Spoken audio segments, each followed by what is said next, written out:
guys, welcome back! Part 2 of my Lucasfilm LucasArts story is finally here! If you haven't watched part 1, do it right now! So, are you ready for 22 years of gaming history? Let's take a look!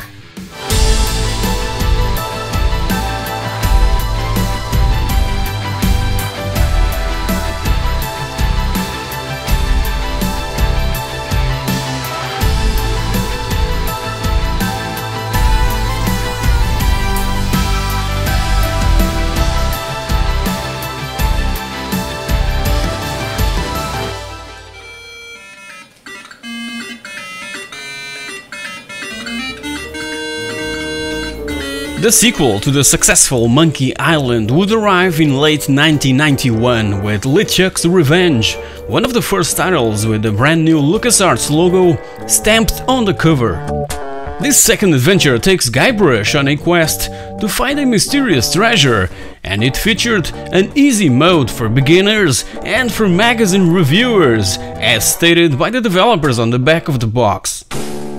LeChuck's Revenge also introduced the iMuse interactive music system, developed by Michael Land and Peter McConnell, that simply synchronizes music with the visual action on screen, and it made all the difference. This system was patented by LucasArts and used in all their adventure games since. The sequel to Indiana Jones and the Last Crusade arrived in June of 1992. The Fate of Atlantis is, as told on my video about my personal top 10, my favorite point-and-click graphic adventure of all time. It is what every indie fan wanted. The perfect adventure that really should be turned into a full-length feature film. The game's multi-path approach inspired players to replay it over and over. The beautiful locations, the interesting characters, the music and voice acting, the well-thought-out puzzles, all these ingredients were very well mixed up and offered an overwhelming plot that grabbed the player right from the beginning. Just like The Last Crusade, The Fate of Atlantis had also an action game, a quite forgettable one. The graphic adventure was so good that practically no one played the action game designed by attention to detail that loosely follows the plot of its point-and-click counterpart. Also in the summer of '92 came an original game exclusive to the NES, Defenders of Dynatron City, that was praised for its unique superhero team, but ended up receiving really bad reviews, mainly due to its poor hit detection. By the end of the year, Super Star Wars was released for the Super Nintendo, an amazing run-and-gun platform game that features multiple playable characters and in where we could also fly an X-Wing and drive a land speeder. It was the Super Nintendo equivalent of the 1991 Star Wars NES game. 1993 would bring amazing titles for MS-DOS players. It was, for me, a year of transition when I embraced PC gaming with arms wide open. I didn't have an hard drive on my Amiga, so I became tired of the dreadful disk swapping that recent games obliged. This year saw the dawn and rise of the talkie CD-ROM era that allowed adventure game characters to actually speak their own words of dialogue during gameplay. She can go on forward. Among others, The Fate of Atlantis was re-released in an enhanced CD-ROM version that featured more than 8,000 lines of dialogue. A volunteer. All those years developing combat flight simulators came to fruition in 1993. The team behind Battlehawks 1942, Their Finest Hour and Secret Weapons of the Luftwaffe gained the amount of experience needed to finally bring Star Wars X-Wing, one of the first titles that I played on my brand new IBM PC and ended up completely addicted to it. The feeling of being at the controls of an X-Wing, Y-Wing and A-Wing, performing all sorts of missions and engaging TIE fighters, was mind-boggling. Even now, X-Wing is so damn enjoyable to play. It was the first Star Wars title to also be published by LucasArts and one of the first simulation games to include 3D polygon graphics for spaceships, instead of less detailed bitmap graphics that were normally used in flight simulators. It went on being one of the best-selling PC games of 1993. And by June arrived the sequel to Maniac Mansion, Day of the Tentacle, another favorite of mine that brought the spirit of the original and hugely improved and expanded over it. Dave Grossman returned after showing all his writing skills in The Secret of Monkey Island, and once again, and along with Tim Schafer, wrote this overwhelming story in where we have to solve puzzles whilst traveling through time, exploring different periods of history in an attempt to stop the evil purple tentacle from take on the world. It was released firstly on floppy disk, with voice acting present only on cutscenes. That was a really complicated task to technically accomplish with success. So that you guys can have an idea, the whole game with animations, sounds and the Scum engine is as big as this JPEG that is scrolling up the screen that has around 8 megs. But they've managed to pull it off, and later was also released a CD-ROM version with voice acting throughout the whole game. June also saw the release of Super Star Wars The Empire Strikes Back for the Super Nintendo, another huge hit on the console, which improved upon the 1991 release for the NES. It was the sequel to Super Star Wars and, as according to the movie in which it was based, introduced force powers and Luke's ability to block attacks and deflect blaster incoming fire using his trustful lightsaber. Darth Vader will also make its appearance in this amazing game.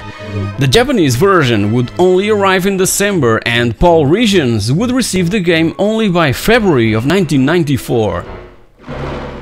Zombies Ate My Neighbors, or just Zombies in PAL regions, was published by Konami, arriving firstly in June of '93 in the US. It's a run-and-gun video game that features various elements inspired by horror movies, containing a few violent scenes that were even censored in Australia and in many European countries. Nintendo ordered for the blood to be removed or replaced by purple ooze, and in Europe, enemies with chainsaws would be replaced by lumberjacks with axes, and this version would only be released in January of 1994. This was even before the ESRB was created. Nowadays, it's considered a cult classic. By the end of '93, another Star Wars title saw the light of day, Rebel Assault, that took advantage of the CD-ROM fever that seemed to have contaminated the industry. Full motion video was emerging and was seen as something from the future, and everyone wanted to have a slice of it. The PC and Mac CD-ROM, the Sega CD and the 3DO was where we could find Rebel Assault. It failed to reach the standards of other Star Wars titles, but all the CD frenzy of the time turned it into a classic, selling more than 1 million copies. And to close 1993 with a golden key, another marvelous point-and-click graphic adventure was released, Sam & Max Hit the Road. This one was based on the original 1987 comic book series by Steve Purcell himself, and it takes us on a mission to find Bruno, a missing Bigfoot from a carnival. That mission is assigned to a couple of freelance police officers, a naked and hyperactive bunny named Max and a dog named Sam. 2 LucasArts trademarks were present in Sam & Max: the delicious humor and, as well, their unique design rule to never let the player die. This way players didn't have to worry about constantly saving their game. 1994 was a, let's say, normal year with few notable releases. Super Star Wars Return of the Jedi was made available around June for the Super Nintendo, and unlike its predecessors, received a couple of bad reviews from specialized press and at the same time praise for the amazing musical score and the excellent graphics. But that didn't stop it from being awarded by Electronic Gaming Monthly as the Best Movie to Game Award of 1994 and a year later, Best Game Gear title of 1995. And by July, the sequel to X-Wing arrived, Star Wars TIE Fighter. This time around we could fight for the Empire under the command of Darth Vader himself and other Imperial commanders.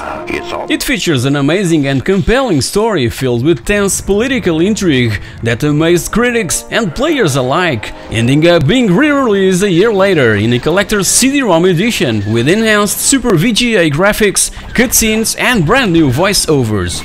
It was also the first Star Wars video game to take advantage of LucasArts' IMU system to create such an amazing and involving musical environment. The summer was gone, so LucasArts would prepare a couple of snacks for the winter season and exclusive to Nintendo fans. The first was Indiana Jones' Greatest Adventures for the Super Nintendo, released in the US by October and in July of '95 in PAL regions, that would feature 2D platform action based on all three films from the Indiana Jones trilogy. The job was handed over to Factor 5, best known for their Turrican games, for the most popular Commodore computers around, and also the Super NES and Genesis Mega Drive, being their first well-succeeded collaboration. Indiana Jones' Greatest Adventures also had a Genesis Mega Drive complete version ready for publishing, that was even reviewed on a bunch of Sega magazines, but unfortunately saw a last-minute cancellation. By November, a sort of sequel to Zombies Ate My Neighbors arrived exclusively for the Super NES, Ghoul Patrol. It was planned to also be available for Sega fans, but its development was halted and eventually cancelled. This one wasn't supposed to be related to Zombies Ate My Neighbors in any way, but in order for it to sell, they decided to call it a sequel to Zombies and use the same characters. It would eventually achieve a good commercial performance due to the positive reviews from the press. Also, during 1994, a package of Star Wars screensavers on CD-ROM was placed on store shelves that offered, as said, a bunch of Star Wars related screensavers for Windows and Macintosh, like the Cantina, Darth Vader, the Jump to Hyperspace, posters from A New Hope, blueprints of the Millennium Falcon, etc. 1995 started with another Super Nintendo exclusive, Metal Warriors, only available in the US and seen as an improved Cybernator, extremely fun, featuring futuristic platforming action with detailed graphics and the ability to leave the mech suit. That was what separated Metal Warriors from all other similar titles previously available. The mid-90s were huge in technological advancements, with brand new consoles in the horizon and 3D accelerated graphics for the PC that would allow the creation of even more immersive game experiences that LucasArts could and should use on future story-driven adventures based on their movie franchises, bringing its rich worlds to life in such a way that no one had ever seen and experienced before. While playing around with those new consoles and new hardware, LucasArts began experimenting new genres. So they came up with my favorite FPS ever made, Star Wars Dark Forces, released for the PC and Mac by February in the US and by June in Europe. It broke so many barriers and overcame a bunch other obstacles, improving the Doom formula to a higher level. LucasArts' first venture into the FPS genre couldn't have been more successful than it was. Dark Forces contributed to the evolution of the genre, and for the first time we could be inside and completely absorbed in the Star Wars universe and in a real-time 3D environment. We play as a former Imperial officer who joined the rebellion to try to stop the Empire's Dark Trooper project. A year later, it was also released for the PlayStation, but had severe framerate issues that stopped it from being as successful as the DOS and Macintosh versions. Full Throttle arrived in April, again from the creative minds of Ron Gilbert and Dave Grossman, achieving record sales for point-and-click graphic adventures of over 1 million units. It was a bit short, but while it lasted, was a hell of a ride. Amazing animation, astonishing voice performances, and a superb soundtrack turned Full Throttle into a cult classic among the genre. While we're at it, can you identify this voice? One of Malcolm's psychiatric session. Yeah, it's Mark Hamill, best known as Luke Skywalker, that also provided his iconic voice to the more recent Arkham franchise as the Joker himself, among many other roles in all sorts of video games and animated TV series. Act 1, Scene 1. Even with the arrival of brand new 32-bit consoles, the Super Nintendo continued to be treated with respect by LucasArts, releasing by October Big Sky Trooper, a weird sci-fi action RPG in where we simply have to save the entire galaxy, traveling across 100 different planets. And staying on a sci-fi scenario, another amazing point-and-click adventure game came about in late 1995. The Dig, based on an original story written by Steven Spielberg. It was LucasArts' title with the longest development time, but the wait was worth it. It had a darker and obscure tone to its own plot, totally different from all other point-and-click graphic adventures by LucasArts. It was also a bit too difficult, that resulted in a few unfavorable reviews, but voice acting and the soundtrack were highly praised and critically acclaimed. In my top 10 point-and-click graphic adventures video, you can discover a few more curious facts about the development process of this masterpiece. Check it out! 1995 wouldn't end without another Star Wars title, so by November, Star Wars Rebel Assault 2: The Hidden Empire was available for PC, PlayStation and Mac. It came 2 years after the first of the series, bringing back the wonders of the full-motion video technology. It was similar to its predecessor in all respects, with 15 missions and even a chance to fly the Millennium Falcon. It was seen by the press as an interactive movie, with brand new Star Wars live-action video footage, in where we only had to move the stick around and press a button at a certain moment to advance in the story. Mid-90s was for LucasArts a time for experimentation, embracing different genres and weird types of games, mainly due to the growing evolution of gaming platforms and operating systems popping out all over the place. From those experiments came in April of '96 Indiana Jones and his desktop adventures for Windows PCs and macOS. It is basically an adventure game that players could finish in just 1 hour, but the novelty was that it had a random engine that every time you played it, a completely new and different adventure is generated. By June, another unique title arrived on store shelves. Afterlife, something between a god game and a strategic simulation in where we're invited to create heaven or hell to reward or punish inhabitants of this alien planet.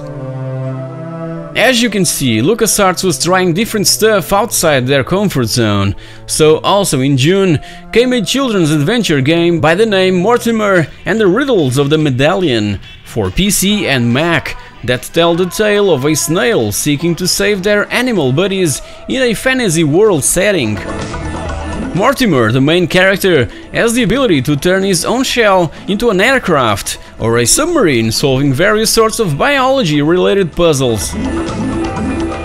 By December, LucasArts makes their return to the Star Wars franchise with Star Wars Shadows of the Empire, initially for the Nintendo 64 and a year later also for PC.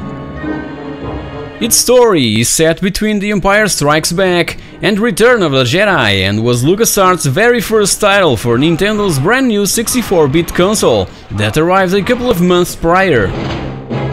The game featured many unique locations and vehicles, just like this snow speeder on the ice planet of Hoth, all in glorious full 3D. Mos Eisley in Tatooine and the sewers of the Imperial City are also featured in this project that started back in 1994 and was one of the most stressful games to make, cause LucasArts wanted to release it right after the official launch of the Nintendo 64 in North America. And why not a first-person shooter set in the Wild West? Outlaws was released in March of 1997 and has that spaghetti flavor whilst telling the story of James Anderson in a mission to avenge the death of his wife and daughter. It preceded the cel-shading animation by years, and its visual art style, story and real-time first-person 3D perspective was hailed by many, but Quake and the yet-to-be-released Half-Life quickly erased Outlaws from the map.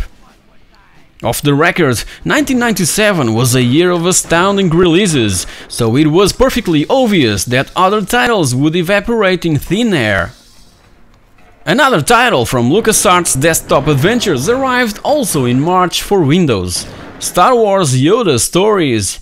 It also came 2 years later in December of 1995 for the Game Boy Color, and we get to play as Luke Skywalker completing his training with Yoda to become a Jedi. Just like in Indiana Jones and his Desktop Adventures, the missions are procedurally generated so that we get a new objective every time we start the game. By that time, the very first Lucasfilm game was resurrected and remade for the Sony PlayStation, Ball Blazer Champions.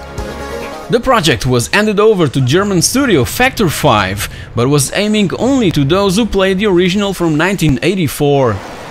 In April came one of the most anticipated games, Star Wars X-Wing vs TIE Fighter, exclusive for PC, that would later also receive the Balance of Power expansion pack.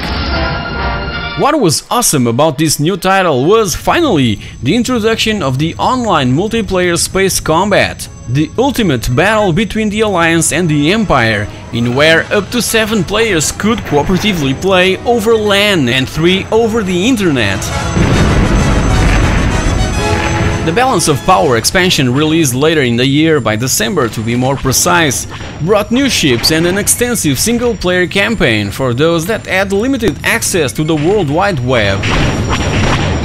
Soon after, by summer, arrived something different for console players: Erk's Adventures.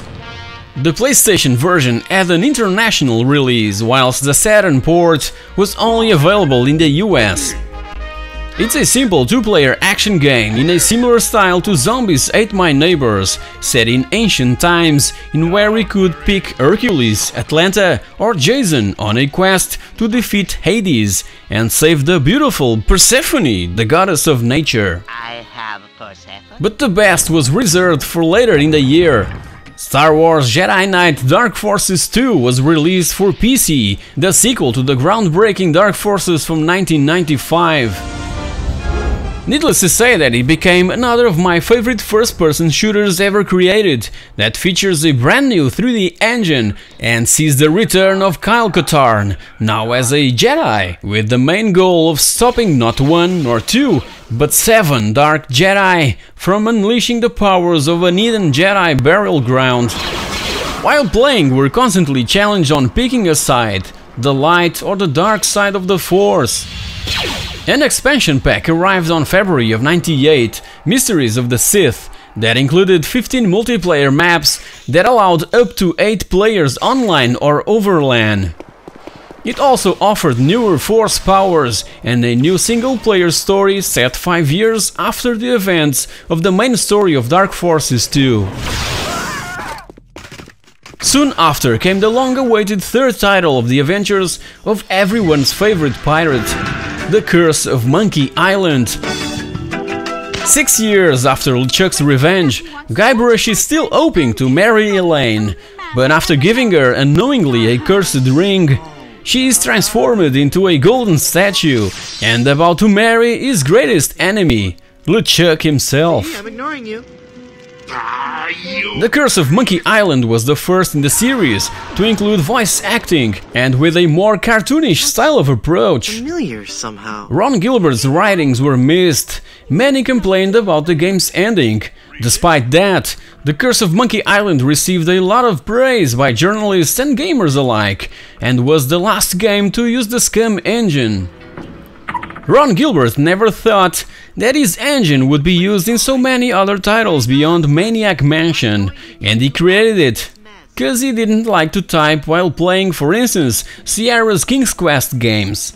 It made more sense just to point at stuff and interact with objects using a mouse, a joystick or a gamepad. An extremely intuitive system that allowed designers to create amazing worlds and locations, being at the same time cross-platform. By the end of the year, it was quite weird to see a fighting game coming from LucasArts Studios. Even more weird was that it's a fighting game with Star Wars characters in it. Star Wars Masters of Terrascasi was released exclusively for the PlayStation, that even had the help of specialists from Industrial Light and Magic to create the animations for the characters using motion capture. Sadly, it's considered one of the worst fighting games ever made. 1998 started with a real-time strategy title, Star Wars Rebellion, also known as Supremacy in the UK and Ireland, in where players battled the control of the galaxy as a commander of the Galactic Empire or the Rebel Alliance. The choice was ours.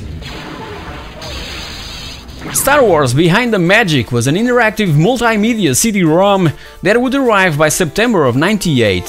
It included rare stills and footage from the original Star Wars trilogy and also a sneak peek into the Star Wars Episode I: The Phantom Menace. LucasArts would also venture into the edutainment business, creating their own subsidiary for educational purposes, Lucas Learning, and their first product was Star Wars DroidWorks, an educational adventure that teaches the player about energy, magnetism, simple machines, light, force and motion. It was so well received by critics and parents that ended up winning at least 16 awards from November of 1998 until October of 2001. Shortly after, Grim Fandango arrived with style and brought the story of Manny Calavera that works for the Department of Death in the Land of the Dead. His job is simple: take people from the land of the living and escort them through a 4-year journey across the underworld. However, a conspiracy is underway, so an amazing and original adventure by Tim Schafer awaits the player. It was also the first LucasArts adventure to use full 3D graphics overlaid pre-rendered ones, and the game's interface was also quite unique, ditching the traditional mouse control and replacing it with a keyboard, a joystick or a gamepad. 1998 would end with another huge hit, Star Wars Rogue Squadron for the Nintendo 64 and PC, being the first of 3 games in the Rogue Squadron series. In this one, co-developed by LucasArts and Factor 5, were invited to be Luke Skywalker himself and take part in huge X-Wing dogfights throughout the galaxy as a member of the elite group known as Rogue Squadron. The spiritual presence of Shadows of the Empire is seen in the Snowspeeder level in a newer and fresher way, and it was one of the first titles to take advantage of the Nintendo 64 RAM pack, allowing 640 by 480 display resolution instead of the native 320 by 240. By that time, LucasArts were extremely pleased with their collaboration with German developer Factor 5 and used Factor 5's brand new engine for Rogue Squadron, an engine that could draw large terrain maps. That level from Shadows of the Empire, in where we controlled a snowspeeder during the Battle of Hoth, was the main inspiration for Rogue Squadron. They had also to ask permission for Nintendo to use the memory expansion pack to achieve higher graphical quality, cause according to Nintendo, the expansion pack should be used solely for hardware peripherals. However, Iguana Entertainment had already used the expansion pack for that same purpose on Turok 2 Seeds of Evil, so Nintendo had to also allow Factor 5 to use it for that intent. Strange was that Lucasfilm Limited, George Lucas Movie Company, wouldn't grant access to the Star Wars library of sound effects. Instead, they provided Factor 5 with really low rate files that sounded horrible. So they ended up using sounds captured from VHS tapes, and along with their own sound drivers, were able to immerse the player in this incredible audiovisual experience with over 80 minutes of high-quality stereo sound. In the end, the game's producer stated it sold about 100 times better than anybody expected. 1999 began with one of my favorite LucasArts Star Wars titles and for me, the pinnacle of the X-Wing series. Star Wars X-Wing Alliance. Exclusive to the PC, it offered enhanced graphics and fully 3D cockpits, with more than 50 missions in the single-player campaign and 5 for multiplayer action. The most fondly remembered moments were the ability to hyperjump from one area to another and to fly the Millennium Falcon in the assault on the second Death Star, just like we saw in the movie Return of the Jedi. And right before the premiere and the beginning of a brand new trilogy of Star Wars movies came in April the first 2 titles based on the Phantom Menace. Star Wars Episode 1 The Phantom Menace and Star Wars Episode 1 Racer. This last one offered super fast and super addictive gameplay in 21 different race courses across 8 different worlds and was generally well received by the gaming press and players, being also the very first time that LucasArts developed a video game for the Dreamcast. As for the game that shares the exact title as the movie, it was available for PC and PlayStation and developed by Big Ape Productions for LucasArts, receiving really poor reviews but ending up as a bestseller in the UK. It followed closely the movie's plot, a sort of interactive way of replaying the movie, and we get to play it as Obi-Wan, Qui-Gon, Queen Amidala and Captain Panaka. An insider's guide to Star Wars Episode 1 was also released for PC and Mac, which featured the making of the original prequel and as well an interactive behind the scenes at the creation of the Phantom Menace.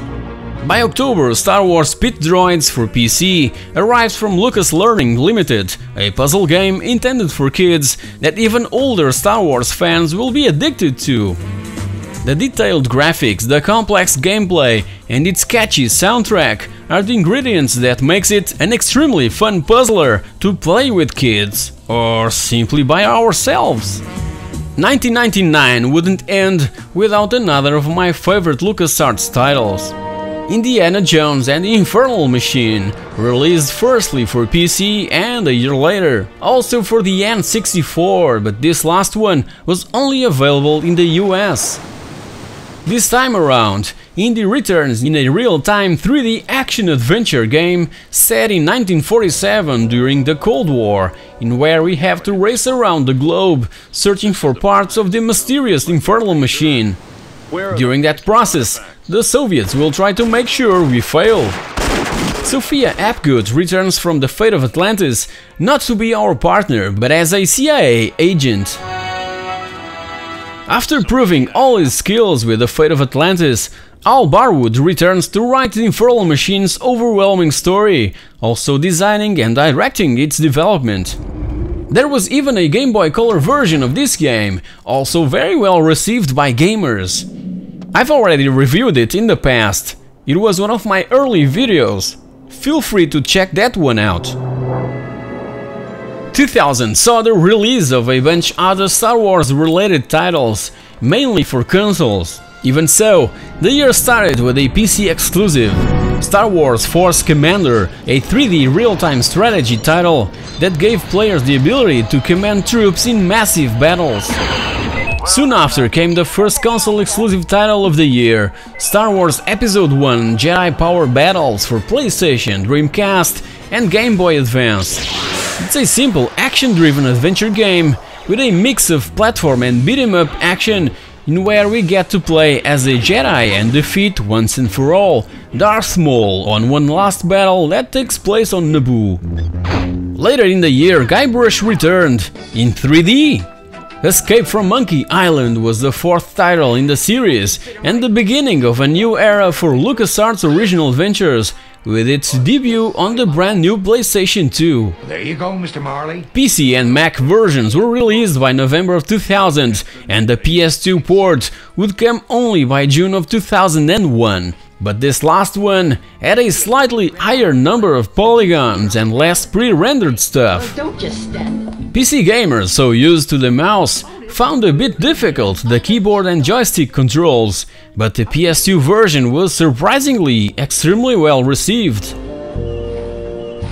The final couple of months also saw the release of two other Star Wars titles: Star Wars Demolition for PlayStation and Dreamcast, and Star Wars Episode 1 Battle for Naboo for Nintendo 64, followed by a PC port that would arrive only by March of 2001.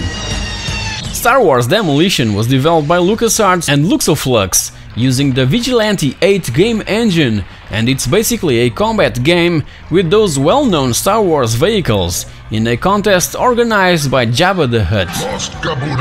As for Battle for Naboo, it was the return of Factor 5 to the Star Wars universe, bringing back that Rogue Squadron amazing feeling of aerial combat. The N64 original version was another victory both for Factor 5 and LucasArts, but the PC port was met with huge critics on the controls and the poor graphical quality.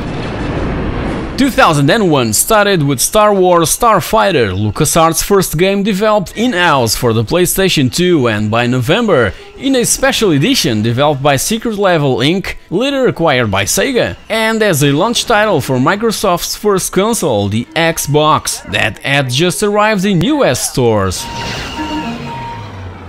By January of 2002, it was also released for the PC, but it's better to simply forget this last one. By that time, LucasArts was focused on releasing and conquering the console market, and PC gamers and fans of Star Wars could only be pissed. Back in the 90s, LucasArts was seen as a developer of awesome PC games, but in this new millennium, that idea vanished completely. Even so, the PlayStation original version of Starfighter was a joy to play and a reminder of those amazing titles from the X-Wing trilogy from the 90s available for PC and Mac owners. Lucas Learning Limited also entered the console market with Star Wars Super Bombad Racing exclusively for the PlayStation 2. Released in April, it would appeal to a younger audience with a sort of Mario Kart style of gameplay, with well-known characters from Star Wars Episode 1, with huge ads that ended up highly criticized by fans of the franchise.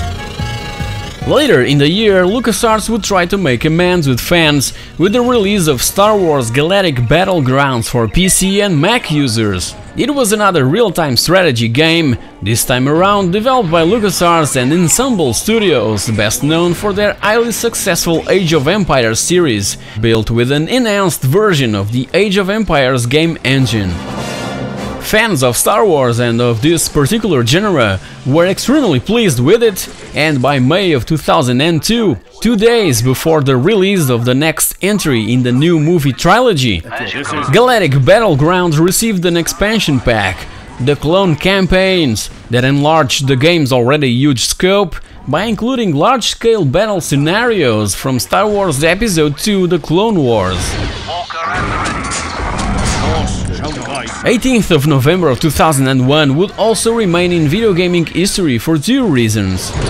It was the launch date of the Nintendo GameCube in the US, and also the day when LucasArts, with compliments from Factor 5, released exclusively for that console one of the best Star Wars video games ever made: Star Wars Rogue Squadron 2 Rogue Leader. It would take us back to the original Star Wars trilogy, with overwhelming movie-like visuals and astonishing audio environment in full Dolby Pro Logic 2 surround sound, during the most famous battles in movie history, like the Death Star Trench Run and the gigantic conflict in the ice planet of Hoth.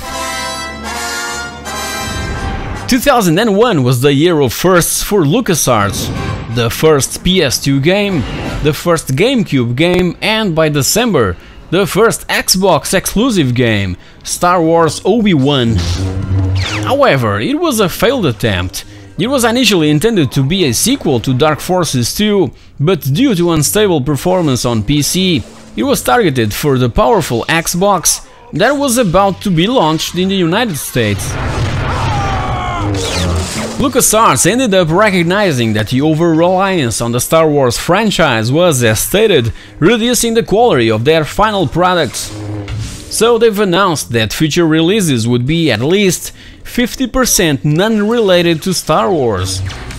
That statement ended up falling into the ground cause many of those supposed original titles were either unsuccessful or cancelled during development, what consequently and accidentally led to the release of a ton of new Star Wars games that were already in production.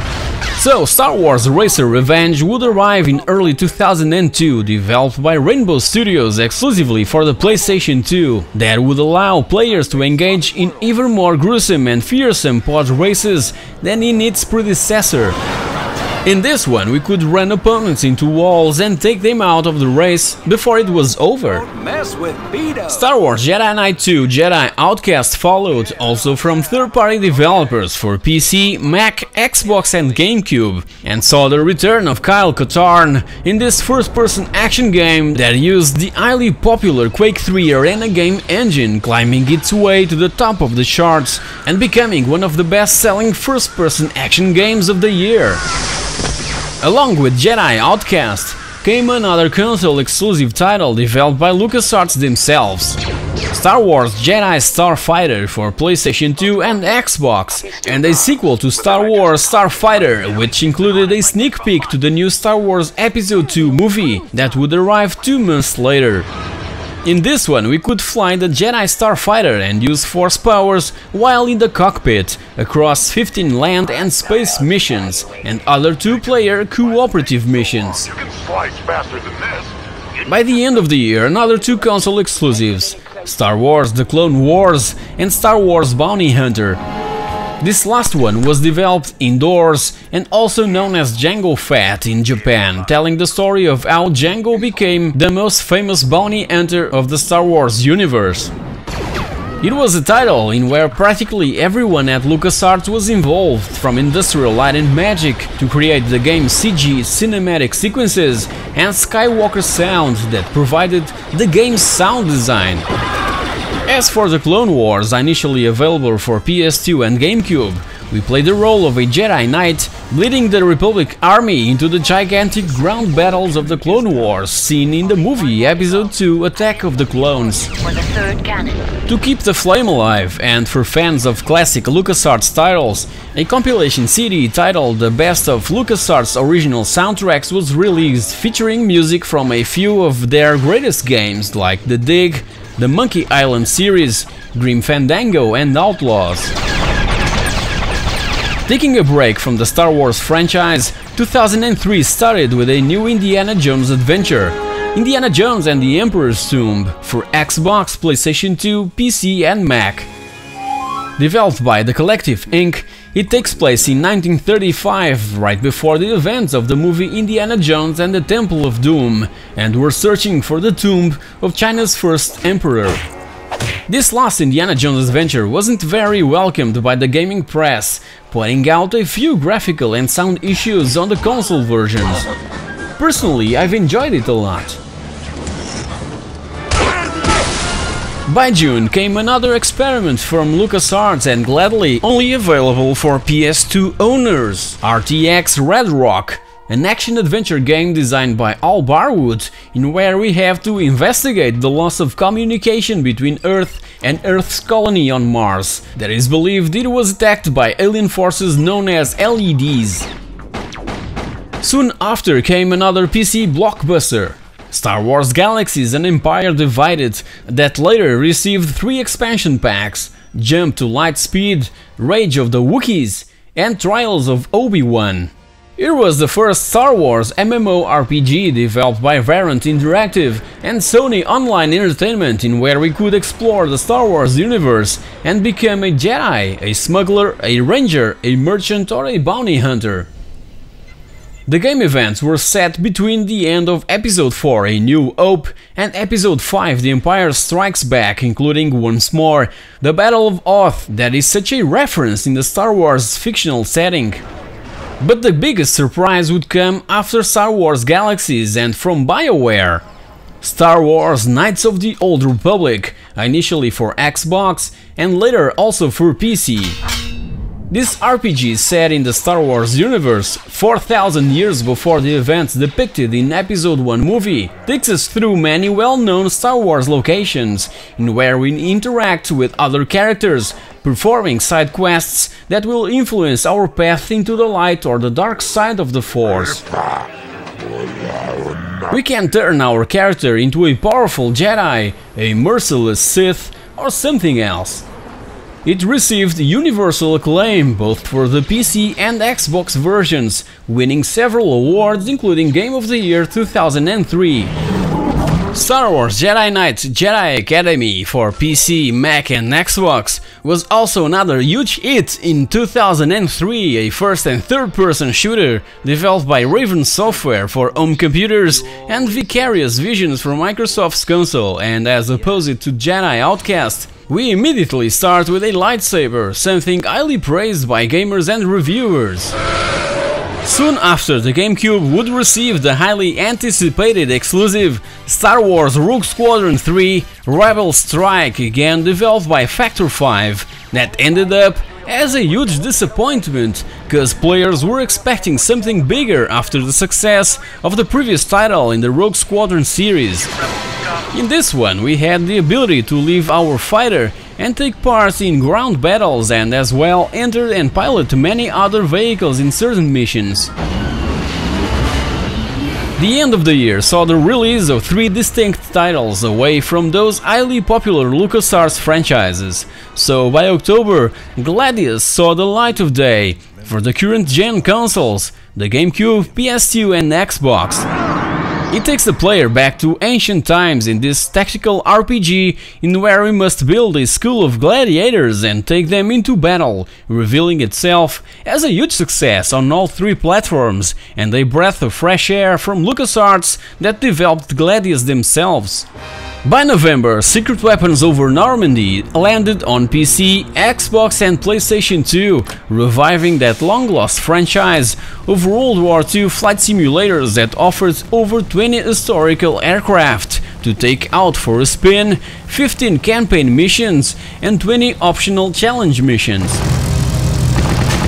Between assignments we can even upgrade our plane, an astounding achievement and a huge success that shows that LucasArts is also capable of offering players other exciting titles miles away from their supposed comfort zone. It was developed by Totally Games, a company founded by former Lucasfilm LucasArts employee Lawrence Holland, that developed games almost exclusively for LucasArts for over a decade and responsible for the titles from the Secret Weapons and X-Wing series. Another success came in December of 2003 with Armed and Dangerous for Xbox and PC, a first and third person shooter developed by Planet Moon Studios that featured several unusual characters, weapons and lots of humor, being both versions of the game extremely well received by the press and gamers. It was soon followed by an original chess-like strategy game developed by the Collective Inc., Wrath Unleashed, released in early 2004, involving gods and the 4 elements in an epic battle.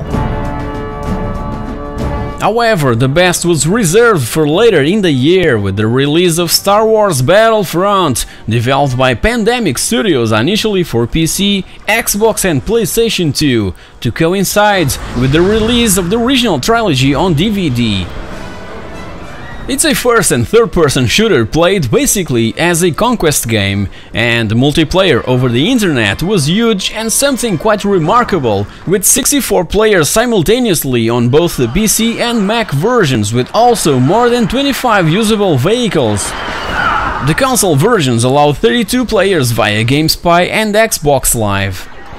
Right after Battlefront came the sequel to Star Wars Knights of the Old Republic, subtitled The Sith Lords, developed this time around by Obsidian Entertainment and released firstly for Xbox and later for PC, Mac and Linux. Set 5 years after the events of the first game, it places us in control of an exiled Jedi Knight in a time when the Jedi have been nearly exterminated by the Sith. So our mission is quite simple: gather the remaining forces and defeat the Sith, revealing a dark and obscure amazing plot. While enjoying the success that Star Wars Battlefront achieved, Pandemic Studios returned with Mercenaries: Playground of Destruction, published by LucasArts in January of 2005 for PC, PS2 and Xbox. An action-adventure game set in an open-world environment, and it features kind of stealth and reputation-based style of gameplay, in where we take control of one of 3 mercenaries, and to prevent a nuclear war, we must successfully complete each contract. And right after Mercenaries, LucasArts released to the public their brand new Star Wars related title, Republic Commando, for PC and Xbox, an astounding first-person tactical shooter that uses Epic Games' powerful Unreal Engine. Criticized for offering a short experience, it was, on the other hand, praised for its story and combat that are set during the events of the movie Episode II: Attack of the Clones. 2005 was also the year when their partnership with LEGO made its first steps into the video game business with LEGO Star Wars, the video game, developed by Traveler's Tales and published firstly in March by LucasArts for practically all systems available by then, before and after the premiere of Episode III, the final chapter of the prequel trilogy. It would allow players to relive the events of all 3 movies from the Star Wars prequel in a LEGO style and oriented for family fun, being extremely well received for that same reason. And by May, when the 3rd movie was finally arriving to cinemas, Star Wars Episode III: Revenge of the Sith was also released for PC, Xbox, PS2, Game Boy Advance and Nintendo DS, that was obviously based in scenes from the movie.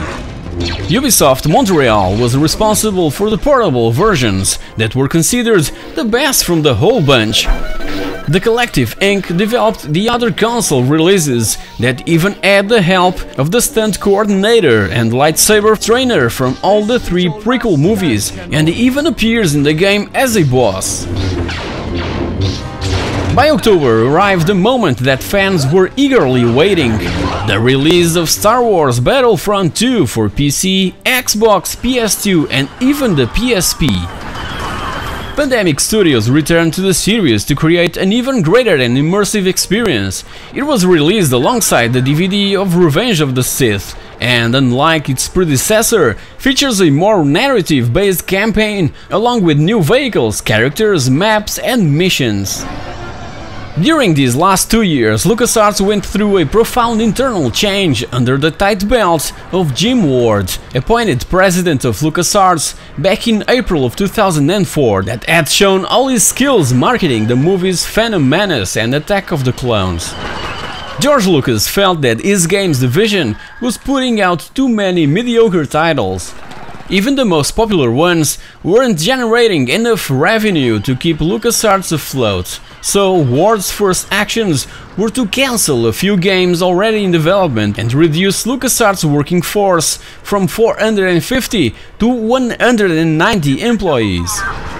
As stated, Jim Ward came from the movie business and couldn't comprehend how games could be late. Star Wars Battlefront 2 was supposed to be a multiplayer-only game, but Ward wanted a single-player campaign a few months before it was released. Everyone said that it was impossible to achieve that in such less time.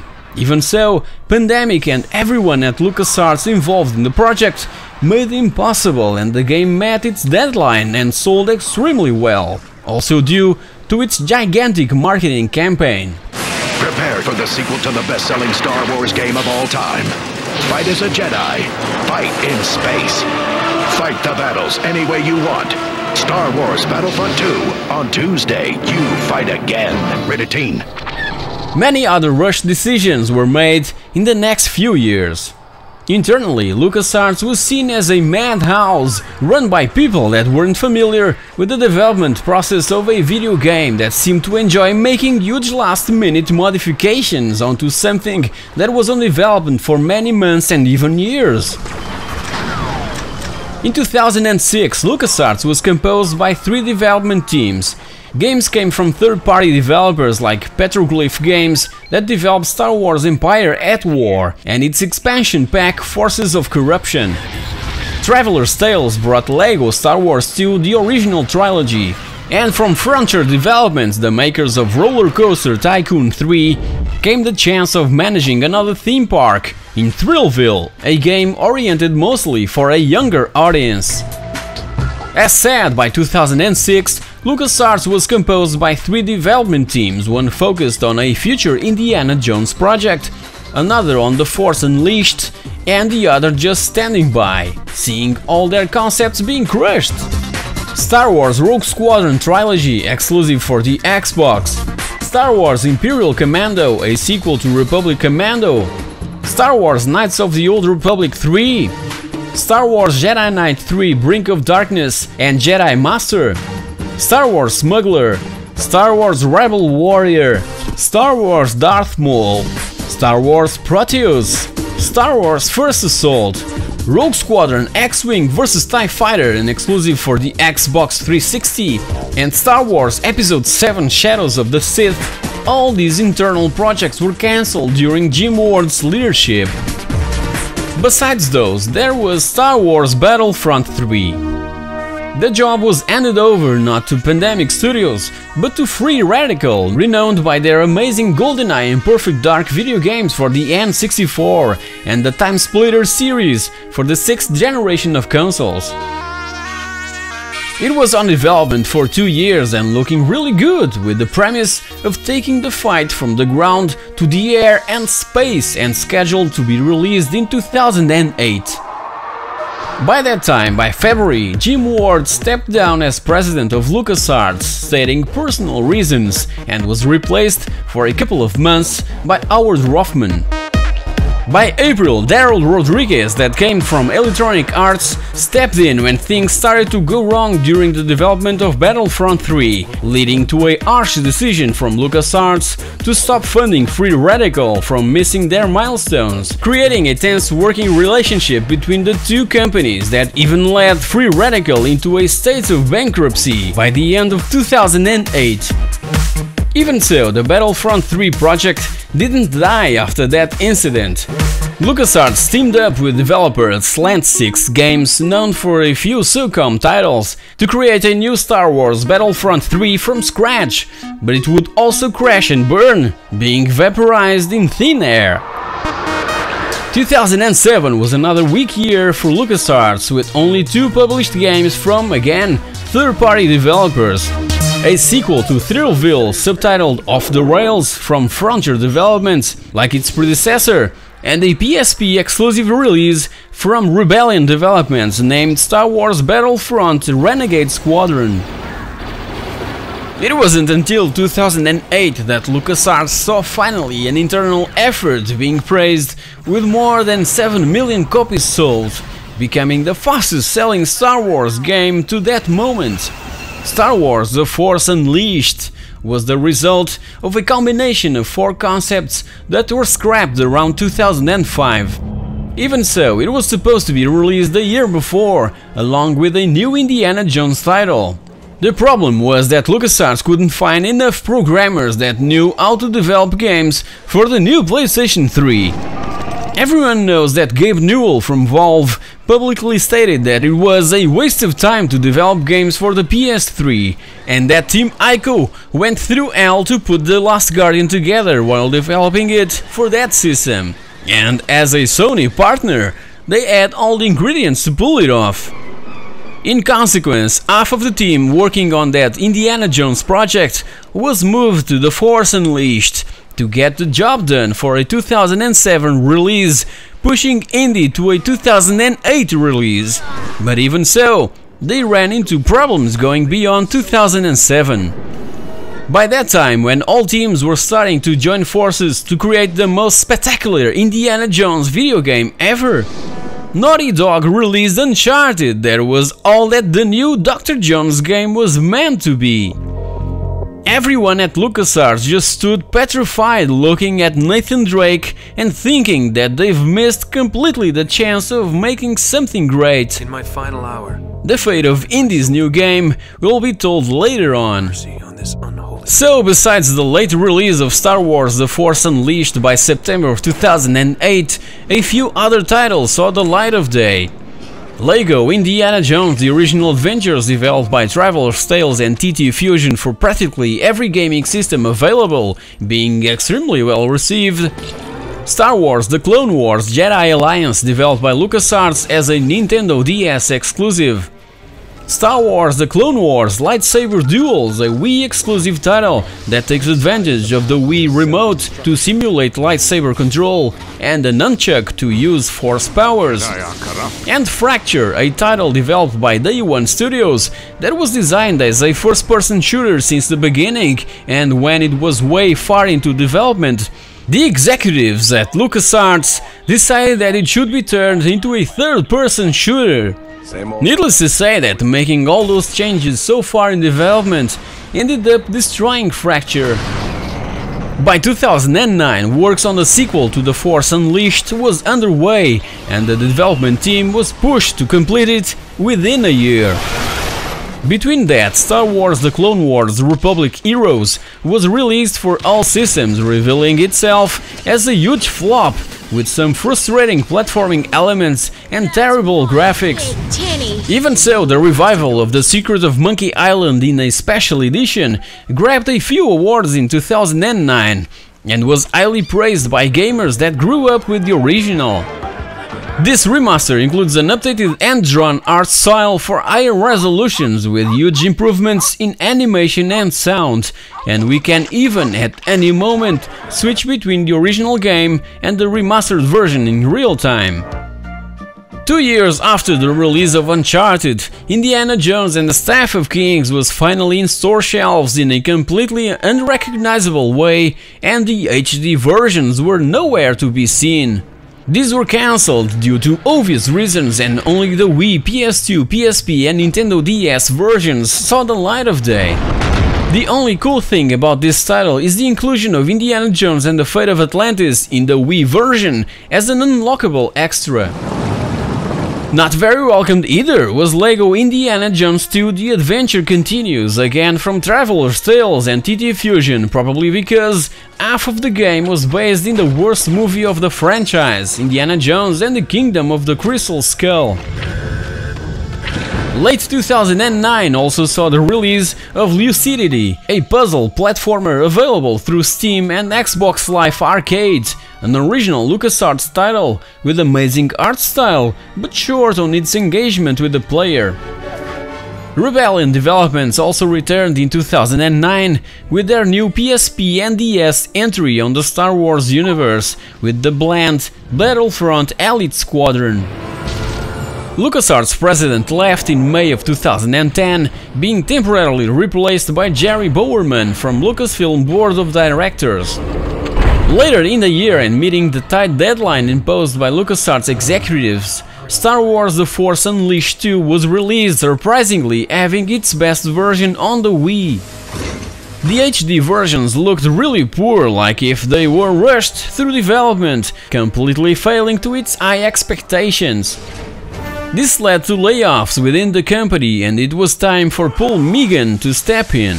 By that time, BioWare was already working on the successor to Knights of the Old Republic 2 The Sith Lords, a MMORPG simply named Star Wars The Old Republic, that is gossiped around the web that it might have cost near $200 million to make, with every cent coming from BioWare's and Electronic Arts pockets, this last one working as its publisher.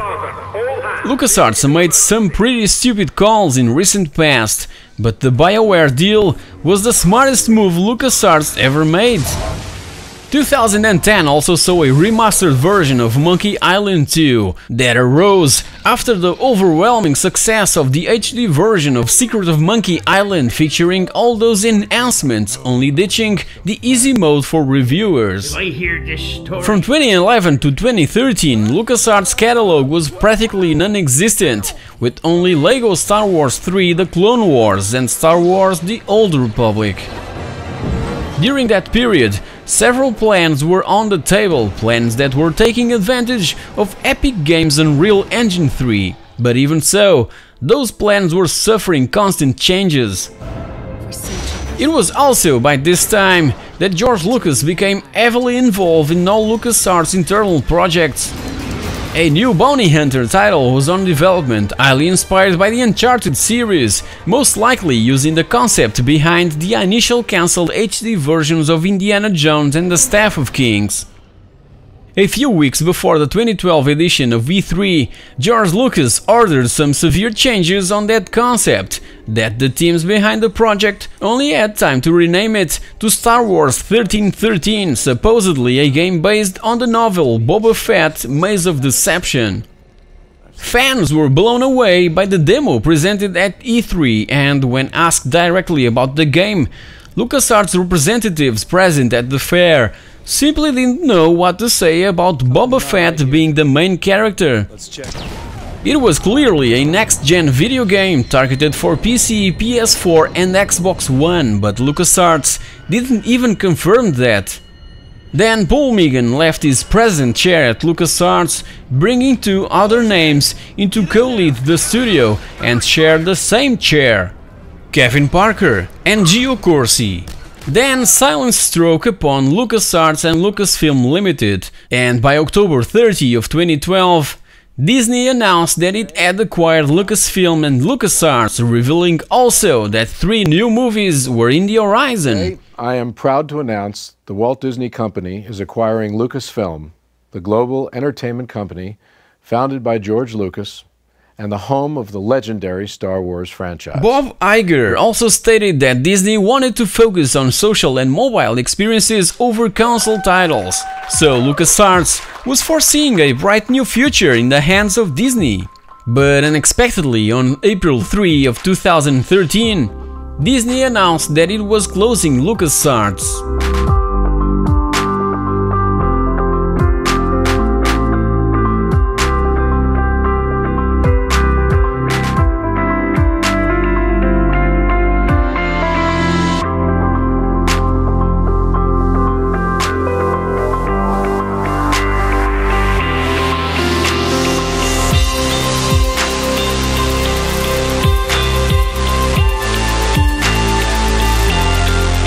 The last game released by LucasArts as a subsidiary of an independent Lucasfilm was Connect Star Wars.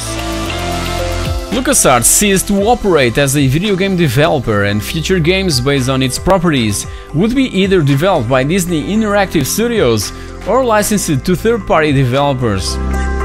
LucasArts remained open with around 10 employees, retaining its function as a video game licensor after witnessing 150 staff members being laid off.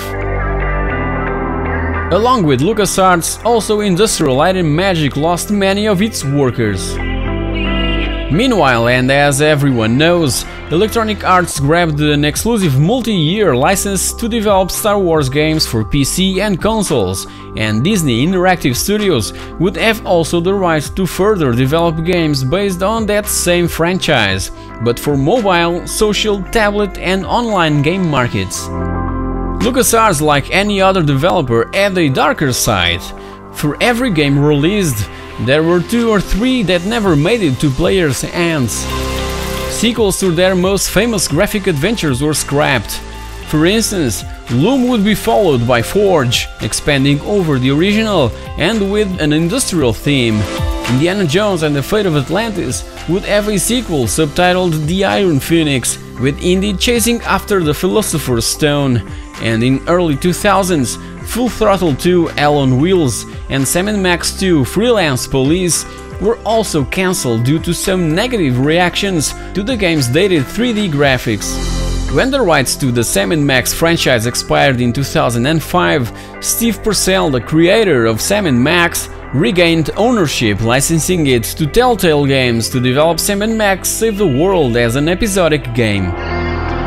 Apart from these, there were also, as told, a ton of Star Wars related ideas that were completely abandoned during the 90s and 2000s. It's unsure about the fate of Star Wars First Assault, but as for Star Wars 1313, Kathleen Kennedy told in an interview back in December of 2015 that the game was gold, and it was something we're spending a lot of time looking at, pouring through, discussing, and we may very well develop these things further. Many other studios were founded by former LucasArts employees during the last 17 years, such as Double Fine Productions, Telltale Games, Monkey Fun, Dynamite and Soma Play. Also, recent remasters by Double Fine of Grim Fandango, Day of the Tentacle and Full Throttle are proof of how big the name LucasArts was. A Day of the Tentacle Special Edition was supposedly on development at LucasArts Singapore by the time of Disney's acquisition, and Tim Schafer credited LucasArts and Disney for their help in creating the remaster. Also, the recently released Thimbleweed Park is another proof that LucasArts' spirit lives on. Looking back at 31 years of history, LucasArts left a legacy of amazing titles, from the classic point-and-click adventure games and flight simulators to their incredible portfolio of Star Wars titles that covers a multitude of different genres that will prevail in the memory of gamers for many years to come. So guys, this wraps up the story of LucasArts, an epic and overwhelming study that took me weeks to put together, but by the end, it was totally worth it. I truly hope that you've enjoyed it, and nothing gives me more strength to continue doing these videos than your amazing and inspiring feedback. Thank you very much for watching, and I'll see you all in the next episode.